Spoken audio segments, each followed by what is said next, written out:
This week's Piltch Point with Avram Piltch is proudly powered by PureVPN. The best way to protect your privacy online is with PureVPN. You can hide your online activities, say goodbye to regional restrictions, and improve your streaming quality. Plus, it's available for almost all of your devices, and you can get a special price and a 31-day money-back guarantee right now by going to piltchpoint.live/PureVPN. All right, so we've been talking for the last couple of weeks about Techtober. There was one particular topic that we discussed that we wanted to talk about that we didn't, that happened, that's a big deal, but you guys have a review now, so it's time to talk about it, right? Yes, so Intel is back. They, after years of really falling behind AMD, particularly when it came to desktop performance CPUs, Intel's new Alder Lake chips have come out. They are otherwise known as the 12th generation core series. So if you see the model number with a 12 at the beginning of it, such as Core i9 12900K or Core i5 12600K, that is an Alder Lake chip. And these new chips have a couple things that you've never seen before we've never seen before on any x86 Intel or AMD CPU. First of all, they have two different sets of cores, which is something that we're very familiar with in the ARM world, where you have smartphone and tablet CPUs. But here they actually have performance cores and efficiency cores, and otherwise known as P cores and E cores. So, for example, the top of the line Core i9 12900K has 8 performance cores and 8 efficiency cores, and the efficiency cores run at 2.4 to 3.9 gigahertz, and the performance cores run at 3.2 to 5.2 gigahertz.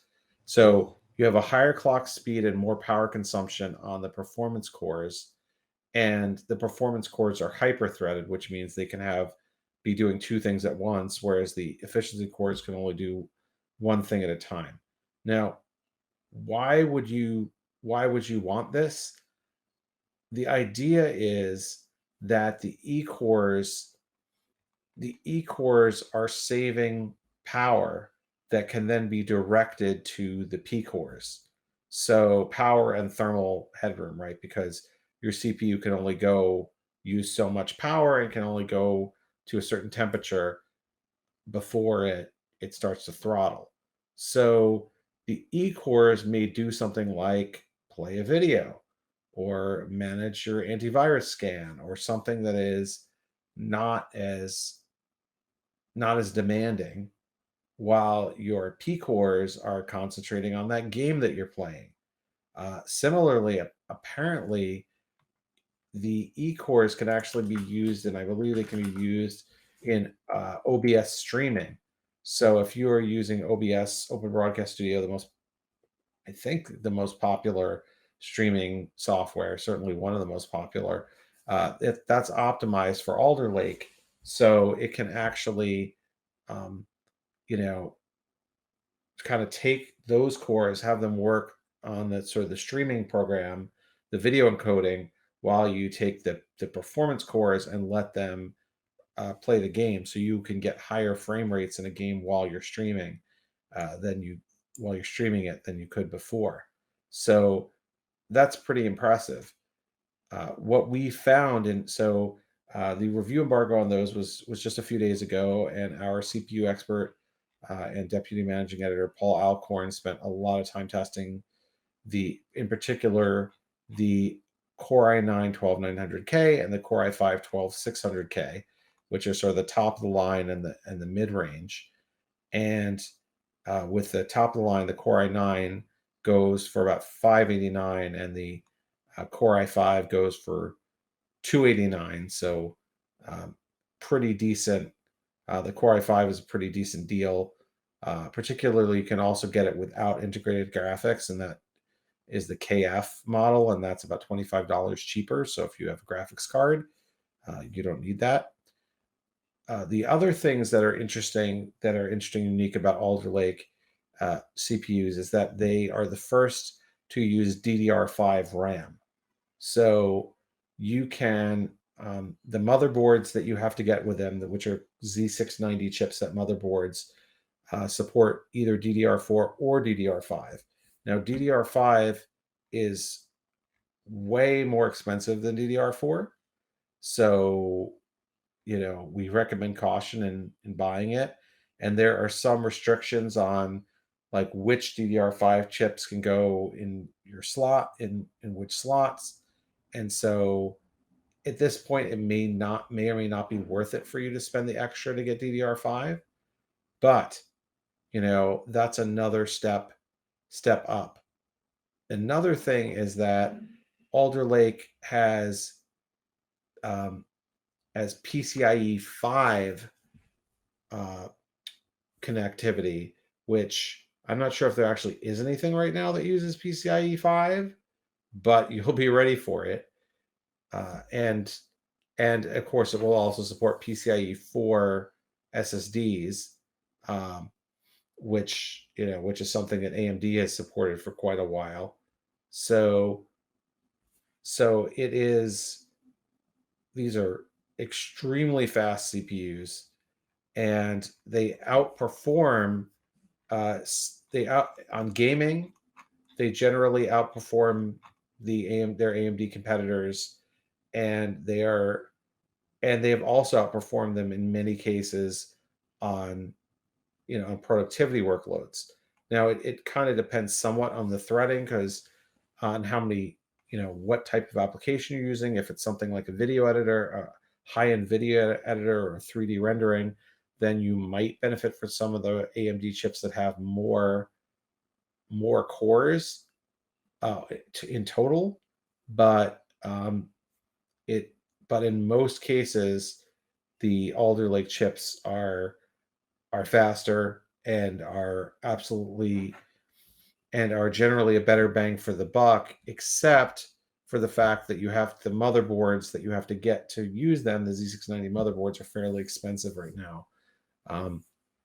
But these are using Intel's new Intel 7 process, which also means that they are using a 10 nanometer process finally, after doing 14 nanometers, which means they can fit more transistors into a smaller space and get more performance for that. So these are really interesting, innovative new CPUs that have just come out from Intel, and they've actually required some changes to Windows 10 and 11, because they have to have a scheduler built into them that actually decides what tasks to give to what core. So, this is a simple task, can go to the E core, give it to the E core. This is a performance task, give it to the P core. So anyway, we have very detailed review of Alder Lake on Tom's Hardware, and we also have a face-off between the 12900K and AMD's top two Ryzens, the Ryzen 9 5950X, which goes for $799 now, and the Ryzen 9 5900X. So really impressive catch-up work from Intel, which for years had really been losing market share and mind share, especially among enthusiasts, with its desktop chips. Yeah, for sure. And it's interesting. So the idea of the performance and the efficiency cores, not in this implementation, but the concept existed in some of the older Atom processors, but the whole processor would shift into which mode it was working on. There was no like, hey, this needs to go this way and this needs to go this way, which is obviously a better idea. The whole system doesn't have to shift. It can take tasks and throw them to specific I parts of the think this is proc. the I think that's a first cool time that we've idea. yes, I think this is the first time though that we've seen it on a desktop chip. Yeah. Yeah, Like for sure. Atom, I mean, Atom you generally would use with a mobile device like like a low-end laptop or Right. a They were tablet. they were Um, specifically the like multiple personality chips were created in the netbook era. But yeah, it they're was all literally like multiple personalities. Am I gonna be Bruce Banner or am I gonna be the Hulk? It was not like you could feed stuff to both sides, which was an interesting idea, but obviously not great for a device that you're actually using, right? Like what we're using here in the studio, that wouldn't do anything because this computer would never switch into the efficiency cores. But in this case, it could, even our system could throw background stuff, chat and stuff off to the efficiency cores while doing the actual show on the performance cores. right. In past, this is and when you see this used on a phone or whatever, it's really used for battery life Mm-hmm. purposes. Like, oh, let's try and save power for battery life. When you are using a desktop, generally speaking, most people using a desktop don't care about how much electricity they're using. Mm-hmm. Um, they are they don't have a battery to worry about, and they're probably not working out the dollars and cents of if they use just a few watts less, um, what their electric bill will be, especially if they're PC gamers. But so what matters to them is where is not how much power am I using overall, but am I able to like really make the most, get the best performance out of my chip.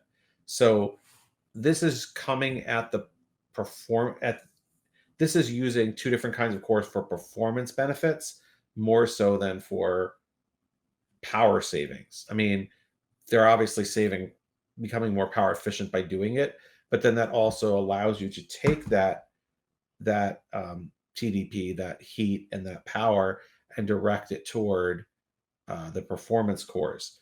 Because what you have by contrast, so for example, the top of the line here is of Alder Lake is the Core i9-12900K, and it has 8 performance cores and 8 efficiency cores. So 16 cores in total, and uh, 24 threads because the performance cores get 2 threads and the efficiency cores get 1. But so compare that to, for example, um, the Ryzen 9 5950X. AMD is top of the line. AMD's top of the line has more cores. Actually, mm, it has more. Basically, it has 16 full performance cores and 30, each of which has 2 threads. So they have 32 threads. But all of those are using the same amount of power. So if you're doing something like you're playing a game, most games only use for the game itself 1 or 2 or 3 cores. They're not using, all the cores. They just haven't been designed that way. So to use those cores. So why not take the other use the efficiency cores to handle the other stuff that's going on your computer, like your Discord chat, and really take the thermal and power budget and throw it at the game. Right. Yeah, makes sense. This is cool. And you said you've already got reviews up, right?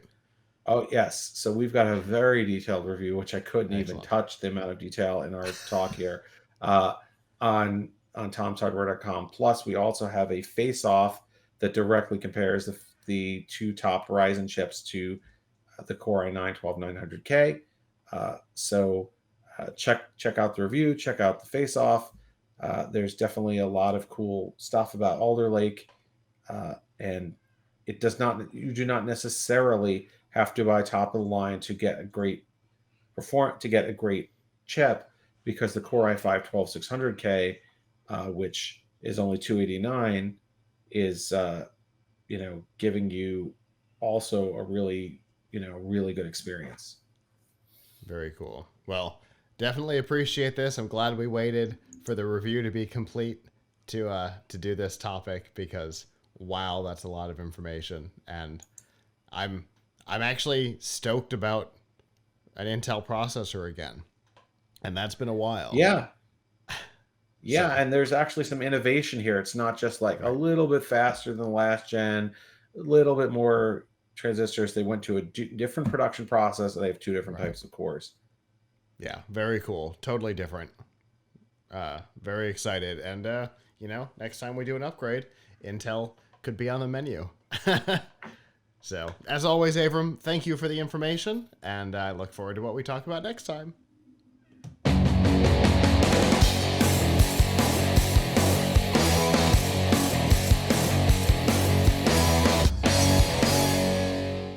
Hello, YouTube. Thanks for watching, and I hope you enjoyed this episode of the Piltch Point with Avram Piltch. If you did, please subscribe to our channel, and of course hit the notification bell, since subscriptions don't mean much on YouTube anymore. And if you've got topics you'd like us to discuss in the future, we'd love to hear from you in the comments below. If you don't want to follow us on YouTube, that's okay. There's a lot of other ways that you can follow our content. You can find all of that by going to plughitslive.com/subscribe. There you'll see all of our shows and all the different ways that you can watch, listen, and follow along.